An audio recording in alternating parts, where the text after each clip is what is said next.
বরিশালের গৌরনদী উপজেলা নির্বাহী অফিসার ও পৌর প্রশাসক রিফাত আরা মৌরি বলেছেন, প্রত্যেকটি প্রাথমিক ও মাধ্যমিক শিক্ষা প্রতিষ্ঠান সহ সরকারি বেসরকারি ফাঁকা জমিতে শশা প্রতিষ্ঠানের উদ্যোগে গাছের চারা রোপণ করার নির্দেশ দেওয়া হয়েছে।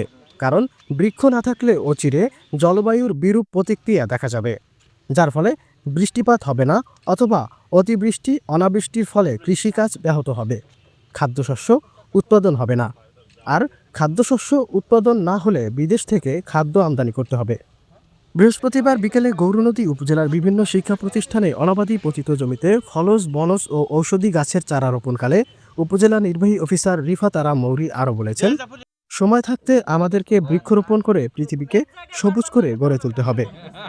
উপজেলা প্রশাসনের পক্ষ থেকে আমরা যেহেতু এখন বর্ষাকাল, সেহেতু কিছু বৃক্ষরোপণ কর্মসূচি হাতে নিয়েছি। আমরা আজকে আমাদের উপজেলা প্রশাসনের চত্বরে এবং গৌরনদী গার্লস স্কুল অ্যান্ড কলেজের যে প্রাঙ্গণ, সেখানে আমরা কিছু ফলজ গাছের চারা রোপণ করেছি। এছাড়া সকল শিক্ষা প্রতিষ্ঠানে নির্দেশনা দেওয়া হয়েছে যাতে কমপক্ষে 15টি করে গাছের চারা তারা রোপণ করে এবং সেগুলো রক্ষণাবেক্ষণ এবং দেখাশোনা করে, যাতে এটি পরবর্তীতে সেখানকার যে বাচ্চারা আছে তারা এই ফলগুলো খেতে পারে বা দেখাশোনা করার জন্য তাদেরকে দায়িত্ব দেওয়া হয়েছে।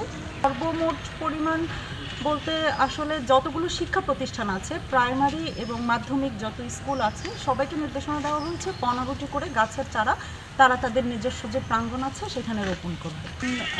প্রতি বছর যেভাবে বর্ষাকালে বৃক্ষরোপণ করা হয়, আমরা এবছর সেভাবে উদ্যোগ নিয়েছি এবং আরও ব্যাপকভাবে এটা করার চেষ্টা করছি, মানুষকে উদ্বুদ্ধ করছি। আজকের যে প্রোগ্রামটা, এটাও মূলত এই কারণেই যে সবাইকে সচেতন করা, পাশাপাশি উদ্বুদ্ধ করা যে আসুন আমরা সবাই গাছের চারা লাগাই এবং জলবায়ুর যে উষ্ণতা দিন দিন বৃদ্ধি পাচ্ছে, এটা যাতে আমরা মোকাবিলা করতে পারি, এভাবে এগিয়ে আসি।